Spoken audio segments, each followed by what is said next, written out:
બટેટાનું શાક તો બધા બનાવતા જ હશે, પણ આ રીતે તમે બનાવશો તો એકદમ શાક સરસ બનશે. તેલ ગરમ થાય તેમાં રાઈ, જીરું ને હિંગનો વઘાર કરી પછી તેમાં બટેટા સમારેલા નાખવાના છે. પછી બટેટાને આ રીતે ચડવા દેવાના છે. હળદર અને નમક નાખી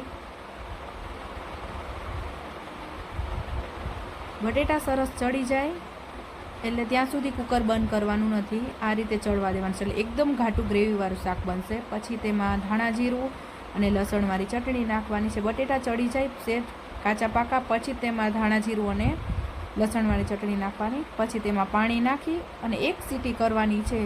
જો આ રીતનું સરસ એકદમ ઘાટું શાક બનશે. આ રેસીપી ગમી હોય તો મારી ચેનલને સબસ્ક્રાઈબ કરજો. બટેટાનું શાક તો બધા બનાવતા જ હશે, પણ આ રીતે તમે બનાવશો તો એકદમ શાક સરસ બનશે. તેલ ગરમ થાય તેમાં રાઈ, જીરું ને હિંગનો વઘાર કરી પછી તેમાં બટેટા સમારેલા નાખવાના છે.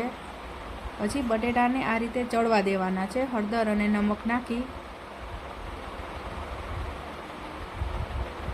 બટેટા સરસ ચડી જાય એટલે ત્યાં સુધી કુકર બંધ કરવાનું નથી, આ રીતે ચડવા દેવાનું છે. એટલે એકદમ ઘાટું ગ્રેવીવાળું શાક બનશે. પછી તેમાં ધાણા જીરું અને લસણવાળી ચટણી નાખવાની છે. બટેટા ચડી જાય સેજ કાચા પાકા પછી તેમાં ધાણા જીરું અને લસણવાળી ચટણી નાખવાની. પછી તેમાં પાણી નાખી અને એક સીટી કરવાની છે.